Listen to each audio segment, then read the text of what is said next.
Gary Stevenson, the People's Economist. Thank you so much for coming on The Last Place on Earth. Really appreciate it. Nice to meet you, Jesse. Yeah, you too. You're obviously zooming in from London, but you're going to be jumping on a plane before too long and heading out our way.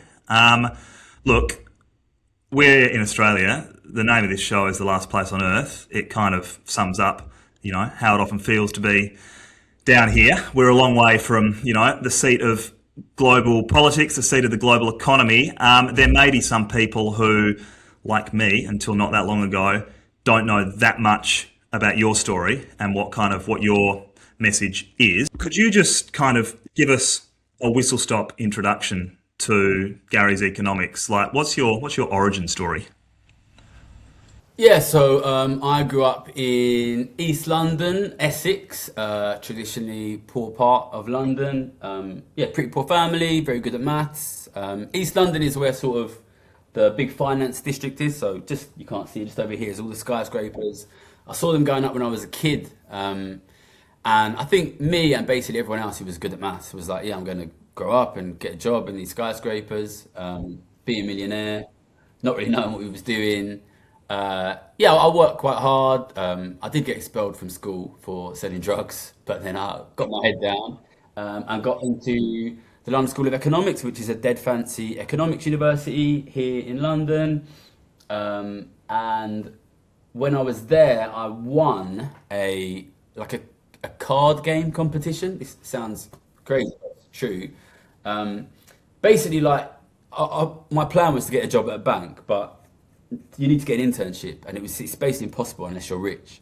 So I entered this card game, won this card game, and it meant that I got a job as a trader in Canary Wharf here in East London when I was like super young, 2021. But just this card game for 1 second. Are we talking like Texas Hold'em? What sort of game are we talking? Like roulette? What's the They have a specially made deck of cards. So my Yeah. book is called The Trading Game. The name comes from this game, and it really it's supposed to be made to like simulate what it's like to be a trader on a trading floor. So you're like Mm. buying and selling and you're shouting out numbers and this kind of thing.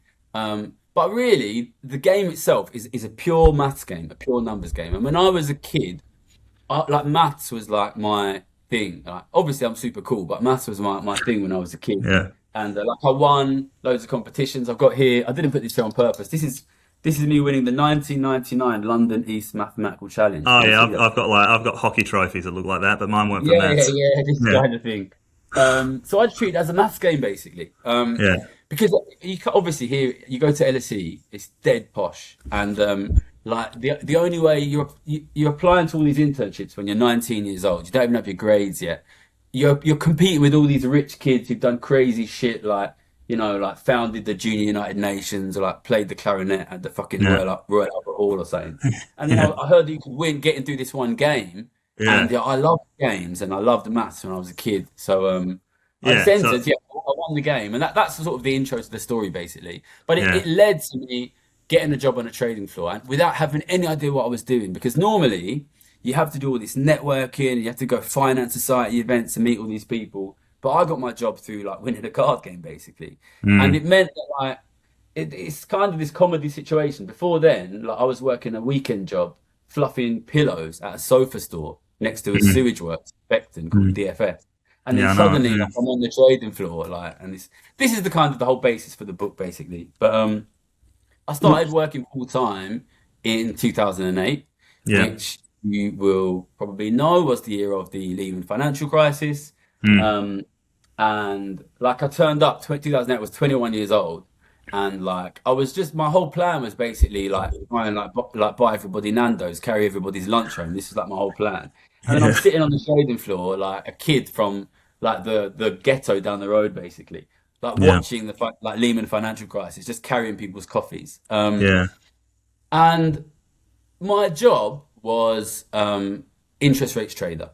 So in particular short-term interest rates. So we're looking at central bank base rates, right? Like RBA base rate, this kind of thing, and trying to Yeah. predict what the base rate's going to be in 1 year's time, in 2 years' time, things like this, Yeah. and bet on that. And Mm. in 2008, all of the interest rates go to zero. Australia's took a little bit longer actually, but like most of the Western interest rates go to zero in 2008.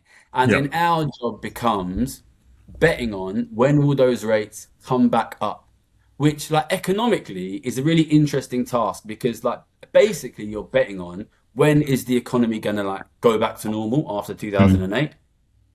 And because at the time, zero interest rates were considered like really exceptional, like emergency, extreme monetary policy, and also we had quantitative easing on top of that, everybody was expecting and predicting this rapid bounce back. Maybe you've Yeah. heard the term like V-shaped recovery. We heard a lot of really similar narrative during COVID.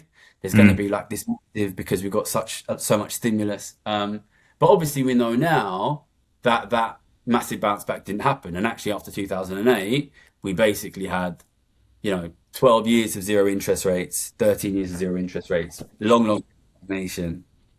And I was sitting on the trading floor, as a London School of Economics, maths and economics graduate, Mm. watching 2008 massive crisis, completely unpredicted. And then everybody says 2009 massive recovery doesn't happen. And then Mm. everybody says 2010 massive recovery doesn't happen. And in the beginning of 2011, I'm sitting on the trading floor and everyone was like, now we're definitely going to have a massive recovery. And obviously by this time, I've been on the trading floor for nearly 3 years. And all I've witnessed in my entire time is everybody be wrong about everything all of the time. Yeah. And the back context of this is, before this, I went to LSE. So LSE, London School of Economics, is like an incredibly prestigious university. And Huh. I always expected when I go there, it's going to be full of super, super, super smart kids. Mm. It's full of idiots. It's Right. it's full of idiots, and it's full of How, idiots how do whose they how parents do they get in there if they're so stupid? How do because they their get in there? parents are, because their parents are rich. Right. There was 13 people in my year from Karachi Grammar School. Now, I'm not saying people from Karachi Grammar School are idiots, right? But Yeah. how are 13 people from the same one school in Pakistan getting Yeah. into the best university in the world? All of their dads are in the military.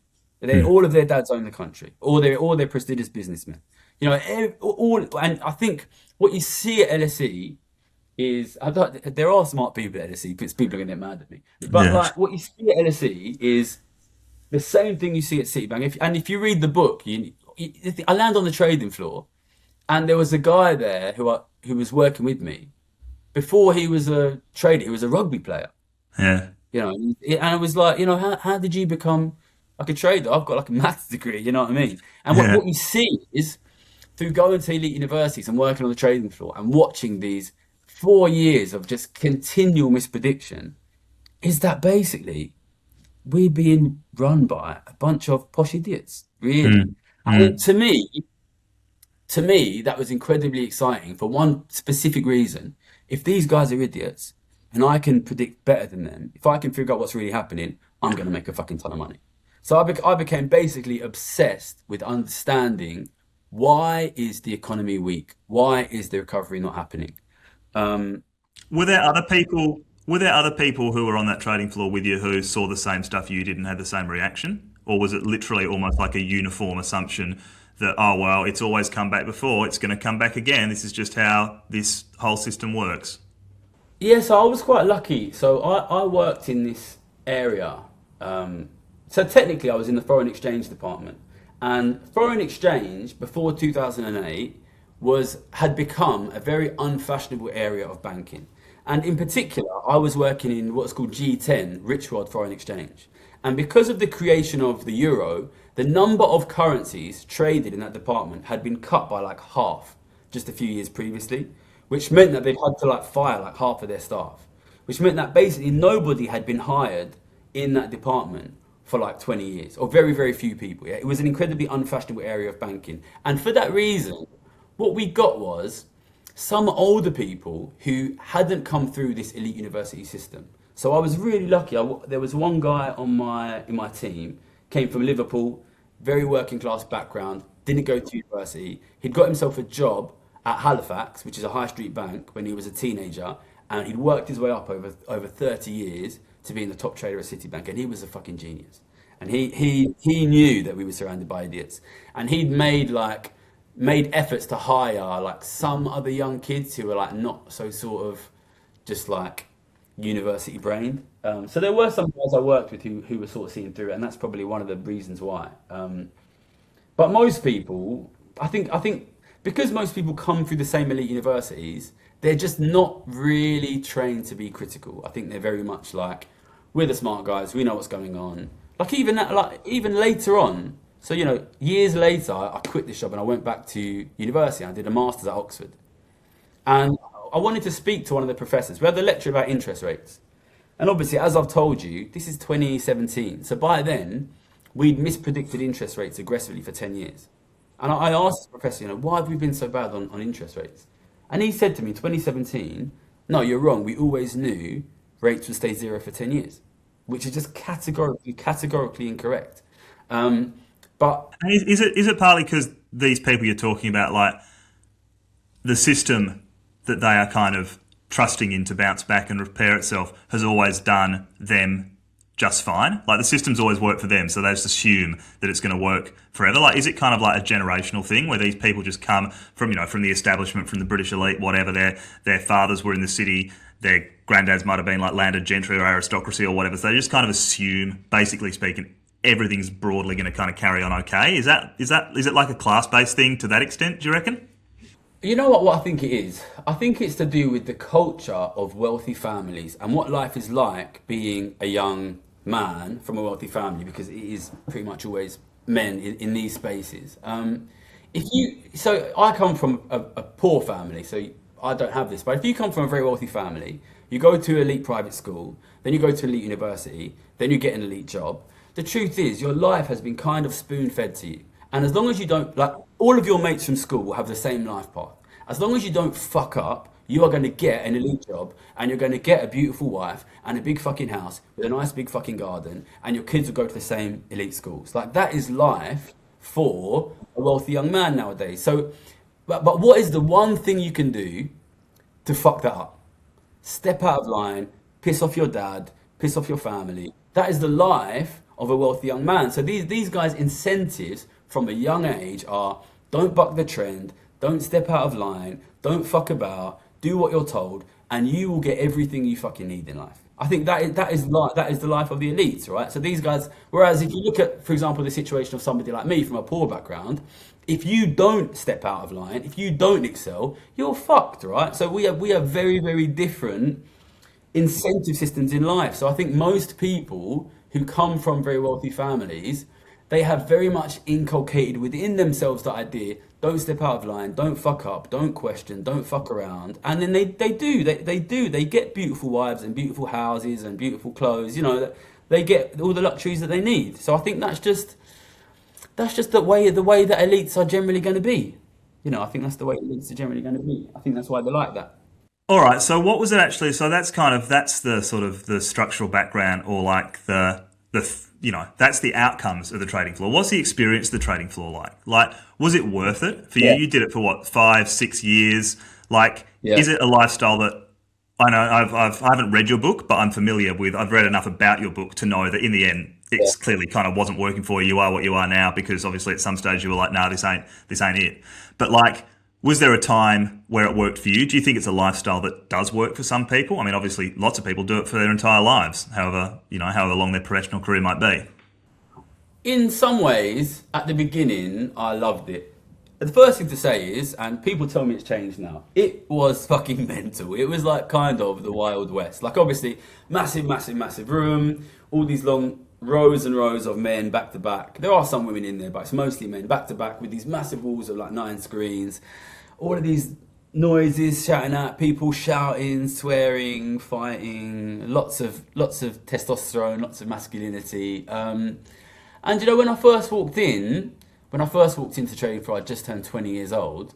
I loved it because it was exciting, because I was a young man, and you can tell like this is where the money is. And I'll tell you, the thing that I still miss about the trading floor is so now I do this job where I go on the news and I say the economy's going to be fucked, and a bunch of posh boys tell me no, everything's going to be fine, and these guys are in charge, and I'm getting listened to now, but at the end of the day I don't get to dictate policy. The same thing used to happen to me when I was on the trading floor. I would say the economy is going to be fucked, it's going to be a fucking disaster. And a bunch of posh boys would say to me, no, no, no, everything's going to be fine. And on the trading floor, I can make every one of those guys take their fucking wallets out, put them on the table and give them to me. That is the beautiful thing about the trading floor. Like, you cannot just say something. If you say it, I can say, all right, money on it, money on it. If you think I'm wrong, money on it, money on it. £1 million fucking pounds, money on it. And then at the end of the day, everybody has to count the numbers and everybody has to say, Gary was fucking right. So and Are you literally talking about like kind of like sort of side bets within your team, within the trading floor? Or is it like, if you're serious, put your money where your fucking mouth is and buy this particular government bond or, whatever? yeah. Or are you literally like kind of stacking up mountains of cash at the end of the day and kind of... I mean, you probably, to be fair, with a lot of traders, you probably could ask them to put their money on it, and they probably would. What I mean is, if the people who you are speaking to represent the consensus opinion, their opinions will be reflected in the market prices. So if I say that everything's going to be fucked, and the consensus opinion is no, everything's going to be great, I'm so happy. It's money. It's like money. I can hear it. It's joy to my ears. Like, when I was a trader, I loved posh boys calling me an idiot. There's nothing I love more, because if they all think I'm wrong, I'm going to make so much fucking money, and at the end of the year, I'm going to be the best trader in the whole fucking world, and everybody's going to fucking know it, and I'm going to make millions of pounds, and it's going to feel great. But then now, I go on these podcasts with these posh boys, and they say, no, no, no, you got no idea what you're talking about, and and I'm going to be right, and they'll never even recognize it. When COVID happened, I wrote an article saying there's going to be a cost of living crisis, an inflation crisis, an inequality crisis, a house price crisis, stock prices will go up, gold price will go up. At the same time, the Guardian's writing, house prices will collapse. You can all see in hindsight I was right and they were wrong, but they'll never acknowledge it. They'll never recognise it. So there's a beautiful kind of fairness about the trading floor, which I miss, and I miss in the current work that I'm doing. A big thing that's happening now recently, because I've become very popular here in the UK, is, a lot of the more establishment figures are basically trying to question my credibility, saying, oh, he's not qualified, or he's not smart, or he's a liar. And, I really wish I could get these guys to say, okay, fucking bet on it then. Let's put the money down and see whose predictions are going to be fucking right. And in the end of the day, it was that ability to force people to put bets on it that led me to be very successful and very well known within the world of trading. Because what I loved about trading was this objectivity of measurement. Because when you have objective measurement, that protects smart kids from poor backgrounds. And in the work that I do now, I've been doing this work publicly for nearly 6 years now. I've spent 6 years predicting economic crisis. And for 6 years I've been right. And for 6 years I've been called an idiot by posh boys who pull the handles and never get hurt. And it really does drive me mad, to be honest. But of course, if you read the book, and we can talk about it if you like, it led me over time to a mental health crisis, basically. And I think it's fair to say, you can probably tell, hearing me speak about it now, I fell in love with trading and I became obsessed with trading, and I still do trade, and I still do make a fucking lot of money trading. But it became an obsession for me. And, the crazy thing about my particular trading career is all of the money I've ever made on trading has been betting on basically civilisational collapse. By betting on civilisational collapse, or at least the collapse of the global economy as we know it, was there ever a point at which you felt like you were contributing to it? Like, are you kind of, if you're just sitting there piling up piling up all the money on red, which is like this whole fucking thing, this house of cards is going down, did you ever feel like, I'm part of that? Like, obviously at some stage you got out. I'm sure there were plenty of personal psychological reasons for that. You've just kind of pointed to some of those. Was there ever a point while you were in there still that you were like, this is fucked up at some kind of like wider level? Yeah, so I started working full time in 2008, and I didn't start putting these aggressive bets on like the collapse of the economy, the collapse of living standards, until the beginning of 2011. And this crazy thing happened in 2011. Maybe you remember. Do you remember the Japanese nuclear disaster? The Japanese earthquake? Yeah, I remember watching the fucking tidal waves rolling in. Yeah. Yeah, so that was in 2011. And that happened just after I'd put this massive bet on that the global economy was going to collapse. Mm. And obviously, I hadn't put that bet on because I thought there was going to be a fucking earthquake in Japan. Like, Mm. obviously. And then this earthquake happens, like maybe only a week or two after I put the bet on. Mm. And that causes this wave of economic pessimism. And suddenly I make a fucking ton of money on the back of this earthquake. And it's a funny one, right? Because on the trading floor, like cash is king. You know, P&L, profit and loss is king. And you come in and everybody sees, oh, Gary's made $5 million or whatever. You know what I Yeah. mean?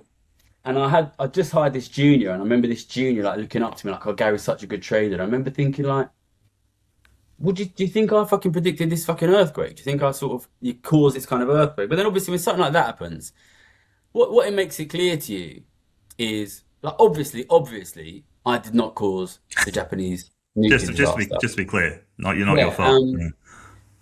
but I did massively profit from the Japanese nuclear disaster, and it gets you. I think that was a sort of first little chink in the armor, and I sort of in the book I sort of write about how much money I made and how many people died and how much money that is per person, you know. Yeah. And it's Yeah.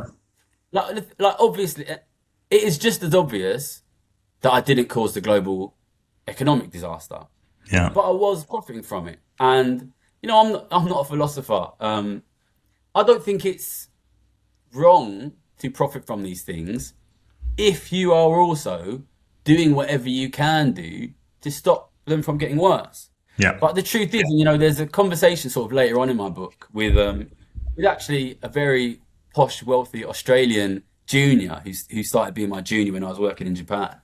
And there's a little brief conversation I had with him where I say to him, "Do you think we should do something?" And he's like, "About what?" And this guy by now he's well convinced that I'm right on the economy and everything's going to Mm. collapse. And I'm like, you know, about you know the collapse of the economy. And he says to me, "Oh, we already did it. We already like put the trade on." And I say to him, "Yeah, I'm not talking about putting the trade on. Do you think we should? Do Yeah. you Try and think we like should do warn something?" people. Yeah. Yeah. And he's like, "What do you mean? Do you think we should put more of the trade on?"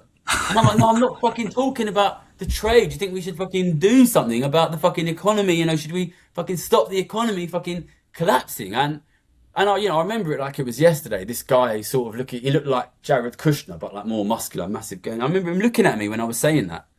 And I remember him like genuine confusion in his face. Mm. What do you mean? What do you mean stop the economy from collapsing? And then he's confused. And then he just started laughing. And I remember him thinking, oh, what the fuck? And he was saying to me, what the fuck are you going to do? What are you going to do? How are you going to stop it? You going to quit the job? You're going to become fucking prime minister? Prime minister can't fucking do nothing. You know what I mean? Yeah. And,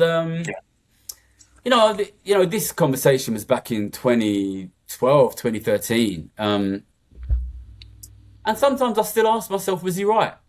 Because, you know, I quit that job in 2014. And ever since 2014, I have been working to try and stop this progressive economic disaster from happening. And, you know, obviously in the last few years, I've started to get a little bit of momentum. I've started to get a little bit of public profile. You know, the book's been very popular out here in the UK.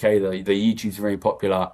You know, wealth taxes and reducing equality, tremendously popular in the polling, in the public, and I'm part of that.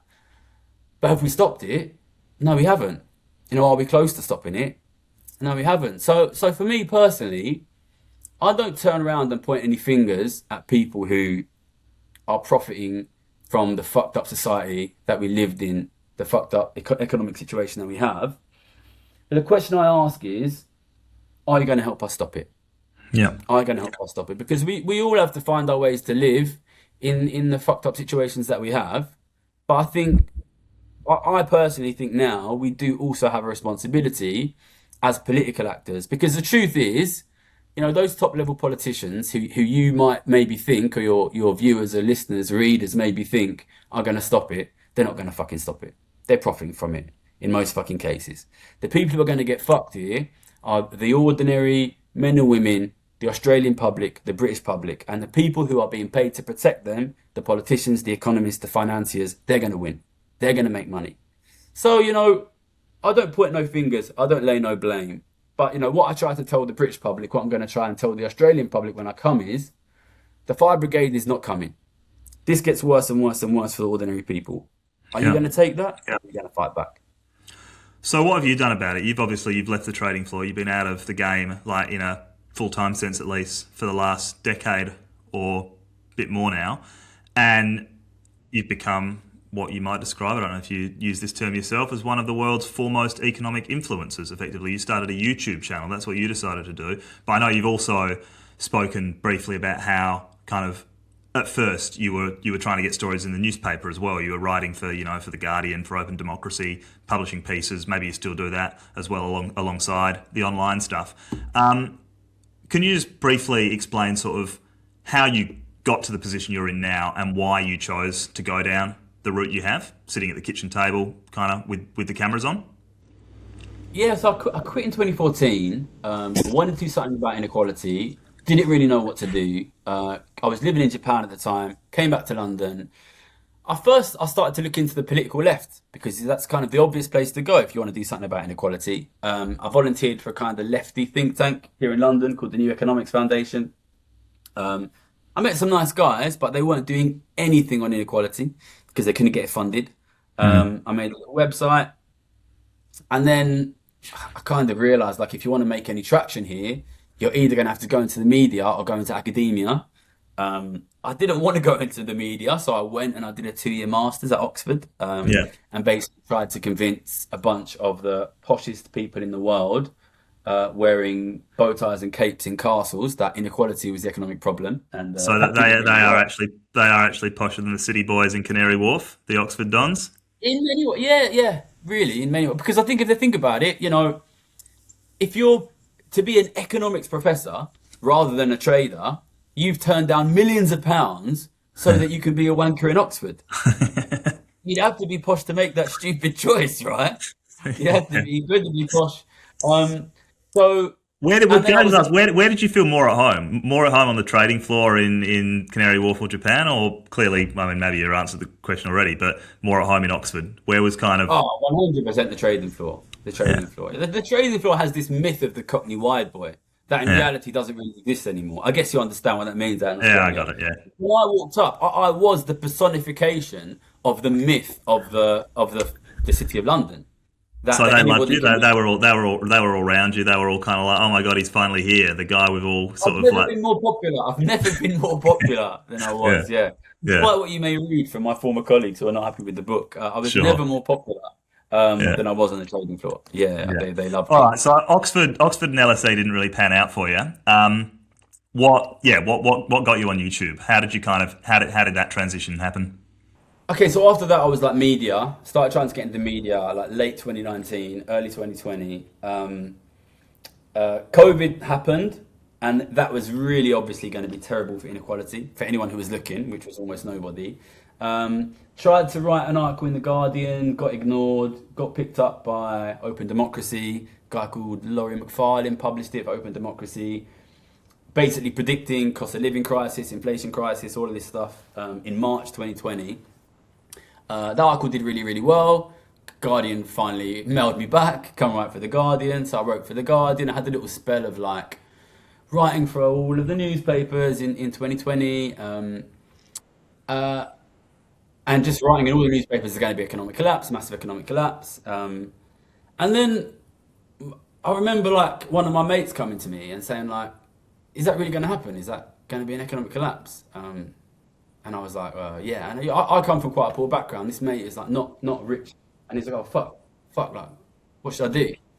And then talking to my mates, what I realised was my mates were shitting themselves about this economic crisis, and they weren't going to the Guardian; they were going to YouTube. And I could, maybe I don't know how obvious this is to an Australian. Probably it is. When a British person meets another British person, they know within 5 seconds the class background of that British person, right? And it is very obvious to a British person that I am from a working class background. And I could see that nobody was talking to ordinary average British people from a working class background. And they were going online, they were ending up on YouTube. Back then, the economics content on the YouTube was horrendous. It was horrible conspiracy stuff, a lot of anti-Semitic stuff. Like they were ending up in they were going insane, being driven insane by YouTube, and I was like, nobody is talking to the public here. Nobody, and I was convinced at the time. I think 95% of the British public did not have any source of economic news or analysis that they even understood, never mind enjoyed or trusted. So I was like, fuck, I'm going to switch to YouTube. And I started making YouTube in the 2020s, stopped really writing. Got serious about it in maybe sort of end of 21, beginning of 22. I've seen you. I've seen you say that there's a reason you stopped writing for The Guardian and started doing YouTube, and that's because you don't think change comes from the elite.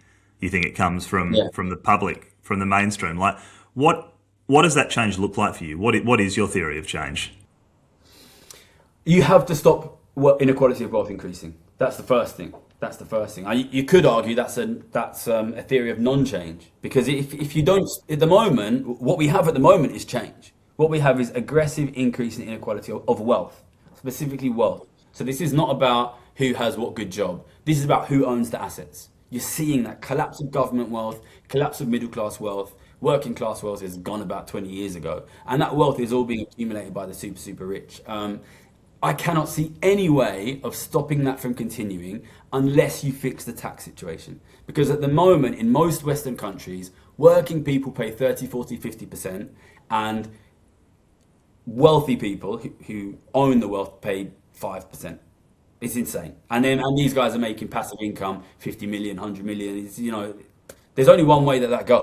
And that ends up with incredible wealth concentration, incredible wealth accumulation, the dispossession of wealth of governments, the dispossession of wealth of the middle class. That is, if you cannot see that, your eyes are not open. That is what is going to happen. And the only way that we can realistically fix that, some people might have some other ideas, is really aggressive increase in taxation of wealth hoarding by the very rich.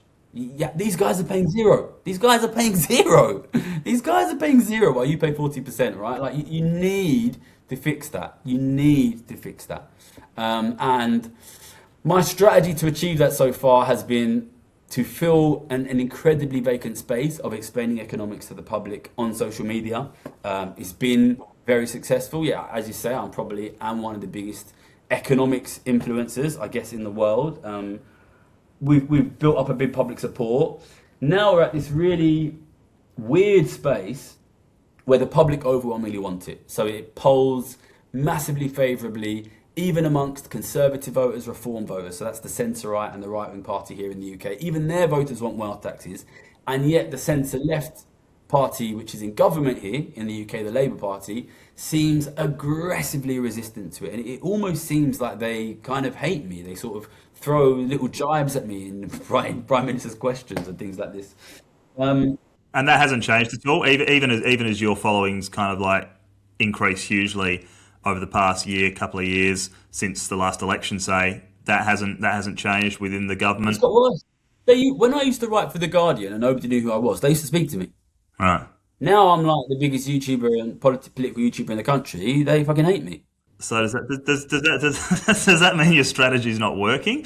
I mean, I'm being facetious, but like, what are you doing about it? You've mapped out a very sort of apocalyptic vision, which is based on expertise and personal experience. But like, how does Gary's economics fit into that? Like, are you gonna get into Parliament? Are you kind of building like an army on YouTube that you're going to storm the gates of power with one way or another? Like, what's the plan? Yeah, how do you see it kind of panning out? So I would definitely prefer not to become an MP directly. I think I'm actually more powerful on social media than being an MP directly. I was always hoping you create this political space. I knew, and I still know, it's still obviously true, that the centrist political parties of the UK, just like in Europe, and it will be the same in Australia, they will die relatively quickly now if they do not transform their economic policy.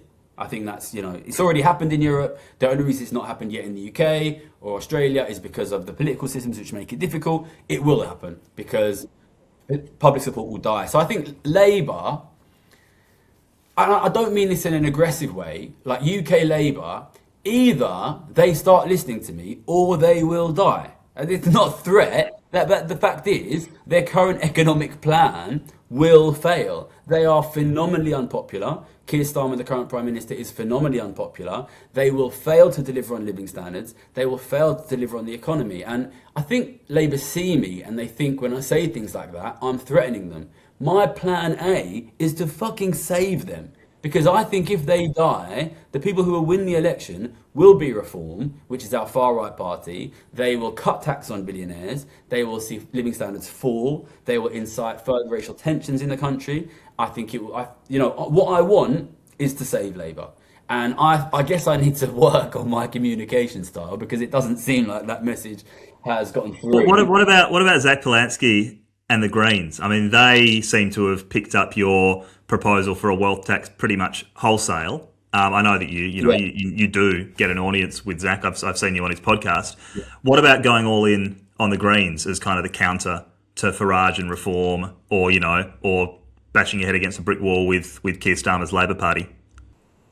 Yeah, so I've met Zach Polansky a couple of times, and as you say, like his messaging, it almost feels like he's picked up from my channel. So like, obviously, I'm supportive of a guy who's campaigning for basically exactly what I've asked for. And I would love to be able to turn around to you and say, look, Zach's my man, I'm behind Zach. The truth is, I think under our political system, it's going to be difficult for the Greens to win the next election. And that's nothing outrageous. I think, that's just the way that we are. We have a first past the post political system here. It is very, very, very difficult to unseat the central political parties. It's not impossible. Obviously, we're seeing it happen. It looks like Reform will replace the Conservatives in the next election. I think it's going to be really difficult for Zach to do that in the next election. If I thought that he could, then I would support him. You know what I mean? But I don't want Reform to come in. My plan A is for Zach and the Greens to come in on this wealth tax thing. Ideally, if we go in, so we have local elections every year, you're probably aware, we've got local elections in May. If we go into the local elections with Zach aggressively supporting wealth taxes, Labour aggressively opposing wealth taxes, and Zach does incredibly well in that election and Labour does incredibly badly, then there's every chance that Keir Starmer gets pushed out and we get somebody new in, and then I'm in a good situation where I can say, look, if you want to actually get the support of the public and get the support of me, give us something on wealth taxes. Maybe people will look at that and say, you're trying to thread the needle, you're trying to be overly strategic. I would love to be able to just say, fuck Labour, vote Green. But the reality of that situation is, unless you're very careful about the way that you do that, there's every chance that gets us a Reform government. And Reform are not going to give us what we want. So look, the way I see it, we have to be realistic about where we are. There is a resurgent far right in the UK, in Australia, in the US, in Europe, all across the world. If we want to keep them out, then that is going to have to involve sorting out the fucking differences between the left and the centre and stopping from fighting each other. You know what I mean? And look, from my interactions with Labour and with the Greens, I've obviously had a lot more support from the Greens, but I'm not here to be fucking popular and win support. I'm here to fucking change the fucking economy, and that means winning elections. Look, I want to win Labour over. I'm really grateful for the fact that I think Zach Polansky's worked incredibly hard, and I'm grateful for the work that he's done, pushing salience of wealth taxes. And from what I've seen of him and what I've met him, I like him. But I have to do what I think is best for the country. And I've told Zach that. I've been on his podcast and I've told him that. And I think he respects that. But look, I hope he keeps doing the work that he's doing, talking about wealth taxes and raising awareness in the public. I think from what I've seen of him, as somebody who does a lot of media interviews, he has been working incredibly hard since he's come in. And whether you like the man, don't like the man, like his policies, don't like the policies, you have to respect the amount of work he's been putting in, I think. All right, very good. Just quickly, I was going to come to this later on, but since you kind of touched on it, is it the economic collapse itself that keeps you going or keeps you up at night, or that is your primary concern, or is it the political consequences that will flow from that? Do you think, well, shit, if inequality keeps growing, that then leads to the global economy continuing to tank, that then drives down living standards, and the logical end point of that, which is the thing I'm really worried about, is the far right getting in and, enacting some form of fascism kind of in all these Western countries? Yeah, I think it's always important to recognize what you're an expert on and what you're not an expert on, right? Like, what I really, really back myself on is the economy. That's what I've been doing for 20 years of my life now. I consider myself a genuine world-class expert on economics and the effect of wealth inequality on the macroeconomy and the dynamics of that. I'm very, very, very confident we continue, until we see political change, we continue to see wealth inequality increase and living standards fall. And that in itself is a disaster. That in itself is a really, really, really serious disaster. You know, I grew up poor, and I know what it's like to grow up poor. And the kind of poverty which was unusual when I was a kid is becoming much, much, much more normal and common now. I think we're in a country, I think I'm talking to you from a country where every winter half the country struggles to simultaneously feed the kids and turn the heating on. That's where we are now, and that will get worse. So, you know, even if we throw the political situation away and forget it, what we are heading towards is serious economic disaster. You know, something that really I noticed when it happened was, do you remember when Trump used this term shithole countries? Do you remember when he did this, that's shithole countries? I really caught on to that because what I think underneath that term shithole countries is a kind of a lazy racism which says the kind of poverty that exists in, say, Somalia. Trump loves to go at Somalia recently, you know, or most of Latin America, most of Africa, most of Asia, right? The kind of poverty that exists in those countries couldn't happen here, couldn't happen in the US, couldn't happen in the UK, couldn't happen in Australia, you know. Read your Charles Dickens, you know, and look at what life was like here in the UK 150 years ago, in the richest city, in the richest country in the world. You know, my grandmother grew up in London, in the richest city, in the richest country in the world, and 4 of her siblings died of tuberculosis, a disease of poverty. You know, and if the Australians reading this, watching this, come away with anything, what I want them to come away with is that kind of poverty that my grandmother lived in the UK, that Somalians live in now, that many people in many parts of the world live in now, can and will come to the UK and Australia if we do not deal with these aggressive, rapid increases in inequality. That's the key message. So, you know, for me, the politics, you know, I'm a student of history, you know, and I'm sure you've read your history. You know, this stuff that happened in Europe in the 20th century, it's not to be sniffed at. These are real serious things. And I'm not going to sit here and predict you that will happen again, you know, because my political understanding is not the same level as my economic understanding. But what I can sit here and tell you with great confidence is that these living standards can and will fall much, much, much further if nothing is done. Yeah. All right. Well, that's pretty stark and pretty dark in lots of ways. And I mean, I think, to be honest, like in parts, my background's in housing campaigning, right, in Western Australia, and I work a lot with Aboriginal people here. And I think, you know, in some communities in Australia, due to kind of like cultural, colonial, historical inequalities and kind of, you know, clash of cultures, for some communities, that's kind of always been there and still is there to some extent. And, you know, I think the rest of the community where I'm based in Western Australia, where a lot of our audience is based, is increasingly coming face to face with that in the form of the housing crisis. Like, there's obviously globally cost of living and kind of the stuff that you talk about first and foremost is the context. I think where I live in Fremantle, we've seen rents increase 65% in the last 5 years. We've seen house prices increase 75% in the last 5 years. Now, I can tell you, I'm freelance, but anyone on a salary, wages have not been increasing anything close to 65 or 75% in the last 5 years. And those 2 lines on the graph going in completely different directions, I think, is how a lot of people experience this. You know, there's families who are sleeping out of cars, people who can't keep a roof over their heads.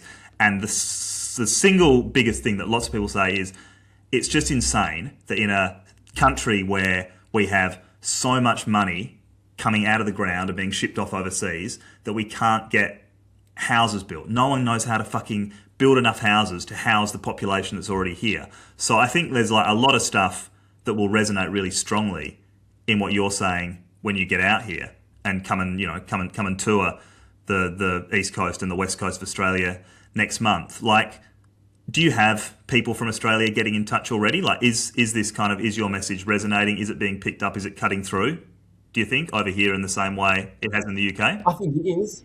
Yeah, I mean, we get quite good statistics from the social media, right? So Yeah. one of the big reasons why I chose Australia to come to is because we can see that it's being watched in Australia and New Zealand. The channel is being Yeah. really, really watched. But you know, that's no surprise to me. That's no surprise to me because I think that there's a strong cultural similarity between Australia. I grew up in a place called Essex. Do you know where Essex is? Yeah, east end of London, right? The Yeah, Thames. That, East of London, yeah. But I kind of feel like culturally, Australia is just like a big hot Essex in a way.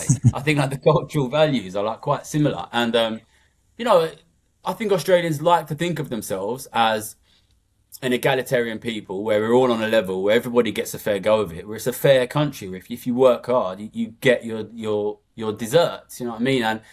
And so I always thought that my message would do well in Australia and would be popular in Australia. And that's one of the reasons why I wanted to come down. But also, you know, when you look at Australia, what you have there, you have this huge country with an enormous amount of natural resources, low population density. This is a country which can and should, and at times in history has, provide consistently high living standards for its ordinary working people.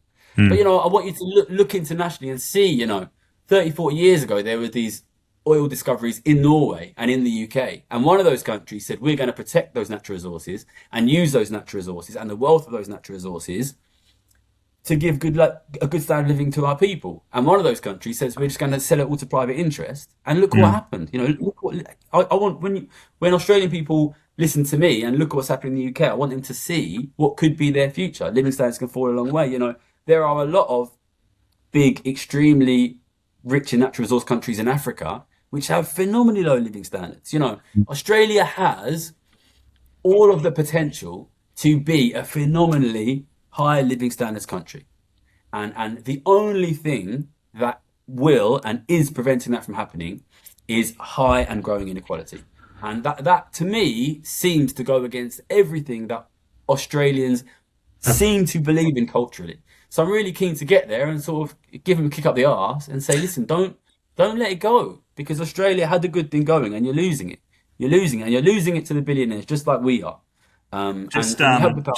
ju- just last year, the federal government approved the biggest gas export facility in the southern hemisphere. So it's this big facility about 2,000 k's north of where I'm sitting now, still in Western Australia, on the coast in a town called Karratha, right? And they built this gas plant in the 1980s, and they've been extracting gas from offshore and onshore, turning it into liquefied natural gas and selling it off to Japan. The funny thing is, Japan exports more gas than it imports from us, because all they do is take the gas that we're selling them, our gas, and sell it onto third parties in the Gulf or into Europe at a profit.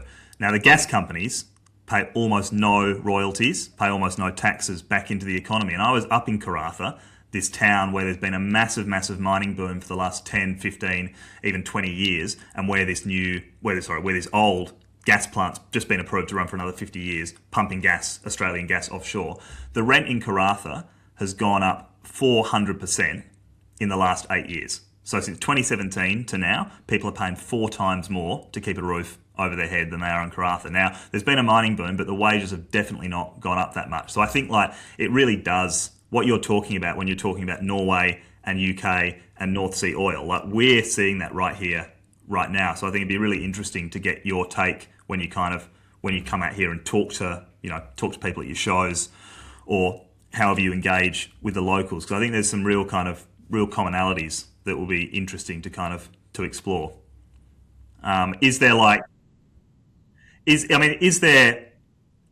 what do you want? What do you want people here to realise? What's the advice? I want them to realise, look, if you want to export your natural resources, that's well and good, and I know that's a big part of the Australian economy, and I know it's supporting wages, supporting industry. Where does the profit end up? Who ends up winning? Who ends up losing? Because there's a lot of countries that have sold all their natural resources, and it has not ended up enriching the people. That's what it doesn't happen automatically. It doesn't happen automatically. I think it's really the main thing I want people to realise is that distribution matters. If you allow the creation of this super rich class domestically, you are competing with them for ownership of the assets at the end of the day. Distribution matters, but it's not just that. Their power will start to, it will get involved in media. Obviously you've seen a lot of that in Australia for a long time. It will get involved in politics, but it's not just that. It's about ownership of the assets. It's about ownership of the assets. You need to protect the ownership, not just of government, but of the middle class. And if you allow them to take all of the profits from the oil and gas and from all the natural resources, they will use those profits to buy your fucking houses. That is what will happen. That is what will happen. You need to protect your share of the resources for economic reasons, but also just for power distribution reasons.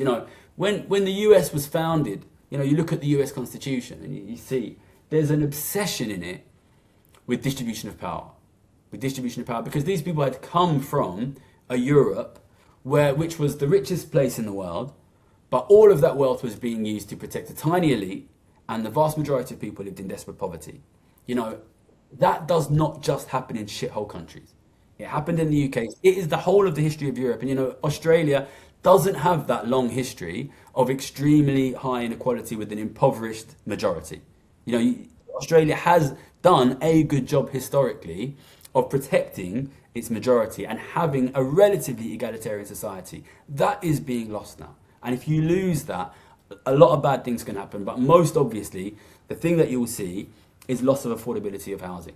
And that is because you are competing with the billionaires for ownership of assets. And if you allow them to get richer and richer and richer and richer, the most obvious consequence is that house prices will go up and housing will become unaffordable to ordinary working Australians. What can they do about it? Most people listening to this, I reckon, are probably going to be like me, around about your age possibly, but don't have any prospect really of, owning our own home anytime soon, or certainly nowhere near the places that we grew up. What do people need to do about it? First thing I would say is you've got to take a big breath in and a big breath out, because I'm somebody who I recognised 15 years ago that the economy was going to get worse and worse and worse and worse and worse, and I've had to find ways to deal with that on like a personal psychological level, because that's a heavy thing to carry, right? No. The first thing is take a little bit of time and sit with that and recognise shit's kind of fucked and it's going to get worse, and that's not great. After that, you've got to act politically. Don't drive yourself mad. Because we're not going to win this tomorrow, we're not going to win this the next day. Get involved with political groups, support my YouTube channel, share it with your friends and family. If that, I'm not going to mention actually, I've got a friend out here who's a member of Labour, he's a member of the Greens, he's a member of your party, this new Jeremy Corbyn party. Join whatever groups you can and support whatever groups you can that are going to fight towards a fairer distribution, and I'm not party political, I'm not factional, I'm trying to influence Labour, I'm trying to influence the Greens. Share my videos, if you want to. I would love to see more people studying economics from an inequality perspective, making videos themselves. Listen, not everybody is going to have like a massive YouTube channel, what I do, but everybody can support this movement somehow. Doesn't need to be financially, with your time, with your effort. Even if you just watch my videos, understand them, talk to your friends and family about them, in your own words. If everybody did that, we'd win. Yeah. It's about, I know life's hard and different people have different amounts of time and energy that they can commit to doing things, but I think understanding and working towards making something better is what is going to keep you sane in the crazy 20 years we're about to witness. I don't think you can live with yourself if you do anything else. So that doesn't mean, you don't need to nail yourself to a cross. You don't need to give all your money away. Work hard, make your money. Don't waste it all on Balenciaga handbags. Buy a house if you can. But also, crucially, act politically in whatever way works for you. All right. Why do you think so many people are listening to you? I think people can see shit's getting worse. I think that what they hear from the mainstream media and the political centre is just nonsense. Things are going to get better. Things are going to get better. They've heard that for 20 years. I think worsening living standards are newer to Australians than they are to Brits, but things have been getting worse here for 20 years. People can see it in front of their eyes. The media tells them it's not happening. Then people are scared, and people are right to be scared. You see living standards that you're falling, that your parents and grandparents worked hard for. You see them falling, and you're scared, and you're worried, and you don't know why that's happening. So I think there's an obvious demand for somebody who can just, hold their hand a little bit and try to explain to them in a way that is crucially like understandable and welcoming what the fuck is happening. think there's an obvious demand for that. You know, people see shit going up in flames. And I know it's not as bad in Australia as it is here, but you can see the same things happening. That's coming. It's coming, brother. Don't worry. Yeah, people just want someone to explain it to them in a way they can understand. You know, to be in some ways it's similar to the growth in popularity of the far right. No, Yeah. I don't agree with the explanations the far right give, but what they do is they give you an explanation for why your life is getting worse. You know, and people want that. And then the political centre is increasingly telling you, no, you're wrong, your life's not getting worse. You know, people don't want to hear that because it's nonsense, isn't it? Um, so, you know, I think the space opened up. You know, I think the collapse of the political centre has created a load of space. There was obviously a load of space on social media. Other than the far right, nobody really got into it. But you know, there are a lot of people that can see the far right for what it is, which is people who are intentionally trying to incite kind of racial tension, societal tension for their best interests, funded by billionaires. And if you could see that the far right is not a way to go, but you want somebody to explain the economic situation to you, for a long time I was the only person doing it. And I like to think I'm good at it. You know, I've got a good track record of getting things right in economics. But you know, the space was there, and I walked in really. So Hopefully, if people if someone better, if not, sorry, say that again. and hopefully people believe that I'm trying to make things better. Yeah, yeah, yeah. Well, look, if someone who's listening does decide they want to come along to one of your shows in Australia, late February, early March, March 2 at the Regal Theatre, for anyone listening in Perth, what are they going to come away with? Like, what are you going to tell them, and what are you going to ask them to do, or what are you hoping that people experience and leave having learned or believing? Yeah, really, the main reason I wanted to come was like I saw lots of people watch it in Australia. I wanted to get out there, learn a little bit about what was going on the ground there. I want people to recognise that, you know, they're not separate from this struggle. I know you guys are a long way away, but the things that are happening out there are very, very similar to the things that are happening here in the UK, in Europe, the US. And I want them to realise that they are part of a global struggle. And also, I want to give people a little bit of hope that we can change this for the better. Because, you know, the last 10, 15, 20 years, if you're looking for positive changes on the economy, you don't have a lot to look at. But, you know, this thing I've set up here in my kitchen, you know, we're getting videos that are watched millions of times every week. We're creating something here. And I want Australians to realise they can be a part of that. But you know, we need them to be a part of that. You know, I think Australia is a country. I think Australia really has a potential to be a big part of this because it doesn't have that history of class division. If anything, it has like the opposite history. It has this history of a real belief that we are all the same, that everybody can have a fair go of it, that we are an egalitarian society, we are not a class divided society. But if you look at what's actually happening to the wealth distribution, to the economy, it is becoming aggressively more unequal. So you know, what I want is Australia to be a country which stands up to represent these class ideals, which I genuinely believe the people believe in. And I want to ask Australia for a little bit more, to be honest. I want people to say, you know, and you know, I know we are seeing it. We are seeing more and more people coming out, producing content, acting politically. But I want Australia to be a part of this fight. You know, we're seeing this, it's grown massive here in the UK. There's guys in France doing great work. But I chose Australia for my first big international tour because I think the potential is there. I think the potential is there. So I want to give people a little bit of hope. I want to let people know that we're watching. And I want to ask them to get involved. You know, and you know, next time I come to Australia, I want to see, you know, I want there to be more people doing it on social media, in politics, so that we can work together. All right, beautiful. One final question from me, and I think we've kind of probably covered this ground several times already, but just one final time, and if you can express it in a form that's short enough that I can clip it for a nice Yeah, little social media clip and chuck it up on yeah, Instagram and sure. TikTok so everyone sees it on social media. One last time, what is your basic message for Australians? Inequality matters. Wealth inequality matters.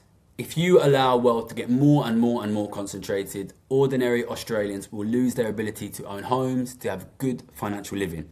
You need to fight back against that. Australia has always been a country which stands for equality, stands for a fair go.